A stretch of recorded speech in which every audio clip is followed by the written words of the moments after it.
कि उस प्रियतम की ध्वनि, उसकी वाणी, जिसे मैं इतने प्रेम से सुनूं कि मैं स्वयं उससे घुल जाऊं, स्वयं मिट जाऊं।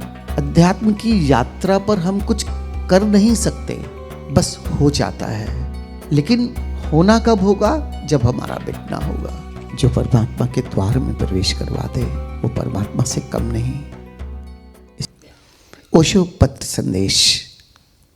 आज जो पत्र मैं पढ़ने जा रहा हूँ, वैसे तो जो ओशो ने हस्तलिपि से लिखना शुरू किया तो ये पत्र 5वें नंबर पर था, लेकिन जब मिट्टी की दिए किताब छपने जा रही थी तो ओशो ने इसे 5वें नंबर से हटा के पहले नंबर पे कर दिया, क्योंकि ये इतना महत्वपूर्ण है अध्यात्म में कि केवल ओशो ने ही इसे पहले नंबर पे नहीं किया।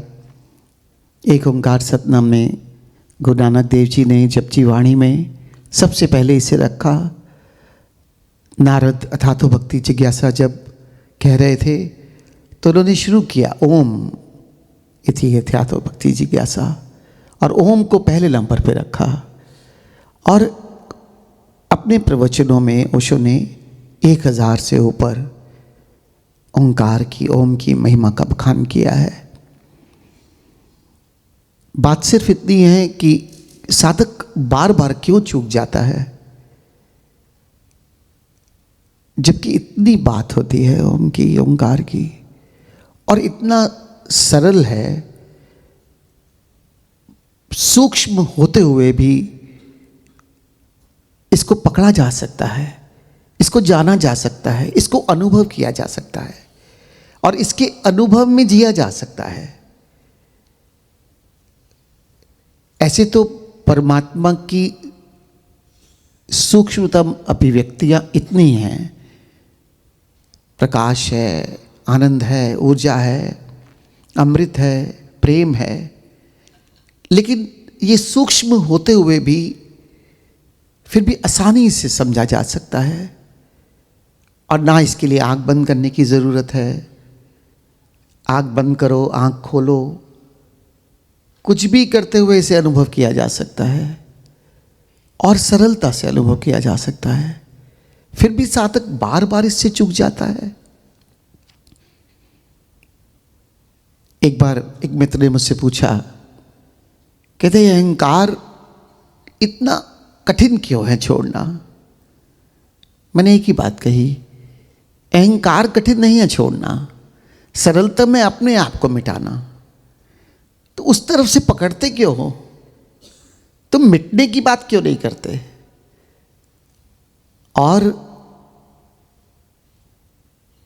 इस ओंकार को सुनते सुनते इसके साथ एक होते हुए मिटना भी नहीं पड़ता, ये मिटा देता है।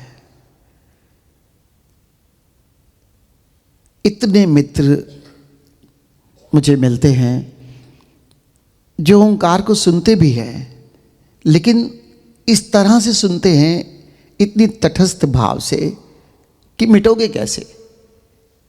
प्रेम का तत्व जो भीतर सुनने के लिए चाहिए कि उस प्रियतम की ध्वनि, उसकी वाणी, जिसे मैं इतने प्रेम से सुनूं कि मैं स्वयं उससे घुल जाऊं, स्वयं मिट जाऊं। वैसे भी मेरे देखे अध्यात्म की यात्रा पर हम कुछ कर नहीं सकते, बस हो जाता है। लेकिन होना कब होगा? जब हमारा मिटना होगा। इसलिए प्यारे मित्रों, ये जो पत्र है जिसमें ओशो ये बात कर रहे हैं, इसी संकल्प से भी भर जाएं कि जो हमें देना चाहते हैं, जिसको उन्होंने नंबर 1 पर रखा, कम से कम हम भी उसकी साधना कम से कम हृदय की गहराइयों से कर सके। इतनी सरलता से हम मिट सकते हैं, इतनी सरलता से वही हो सकते हैं जो वो हमें करना चाहते हैं। एक कथा मैंने सुनी थी, हजारों वर्ष पूर्व परमात्मा के मंदिरों का एक नगर सागर में डूब गया था। उस सागर में डूबे उन मंदिरों की घंटियां आज भी बजती रहती हैं। शायद पानी के धक्के उन्हें बजा देते हैं, या यहाँ वहाँ भागती मछलियों से टकराकर वे बजती रहती हैं। जो भी हो, घंटियाँ आज भी बजती हैं और आज भी उनके मधुर संगीत को उस सागर के तट पर जाकर सुना जा सकता है। मैं भी उस संगीत को सुनना चाहता था। मैं उस सागर की खोज में गया। बहुत वर्षों की भटकन के बाद अंततः उस सागर तट पर पहुंच ही गया। किंतु यह क्या, वहां तो सागर का तबुल नाद गूंज रहा था। लहरों के थपेड़े चट्टानों से टकराकर उस एकांत में अनंत गुना हो प्रतिध्वनित हो रहे थे। ना तो वहाँ कोई संगीत था और ना कहीं मंदिरों की बजती कोई घंटियाँ थी। मैं तट पर कान लगाकर सुनता था, लेकिन वहाँ तो वह तट पर टूटती लहरों की ध्वनि के अतिरिक्त और कुछ भी न था। फिर भी मैं रुका रहा। वस्तुतः लौटने का मार्ग ही भूल गया था। अब तो वह अपरिचित निर्जन सागर तट ही मेरी समाधि बनने को था।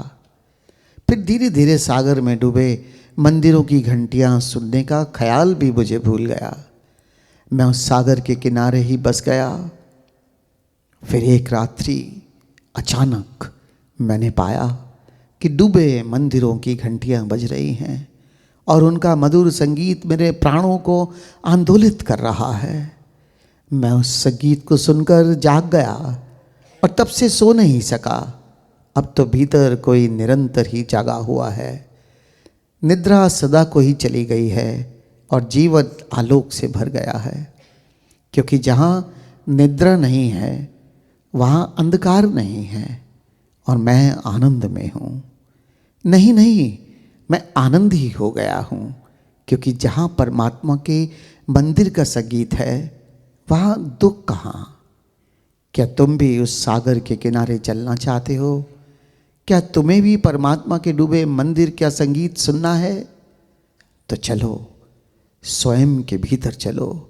स्वयं का हृदय ही वह सागर है और उसकी गहराइयों में परमात्मा के डूबे हुए मंदिरों का नगर है। लेकिन उसके मंदिरों का संगीत सुनने में केवल वे ही समर्थ होते हैं जो सब भांति शांत और शून्य हो।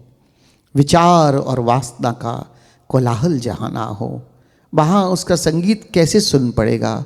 उसे पाने की वासना तक भी उसे पाने में बाधा बन जाती है। अर्थ केवल और केवल एक है, कैसे मैं मौन हो जाऊं। और मौन केवल बाहर का मौन नहीं, बस वो भीतर का मौन, जहाँ ये जो इनर मोनोलॉग चल रहा है, मैं इससे मुक्त हो जाऊं। ये भीतर जो मन के विचार मुझे एक पल को भी शांत ना होने देते, तो कैसे सुनूंगा उनको? इसलिए सारी साधना मन से बाहर जाने की है। सारी साधना केवल मौन होने की है।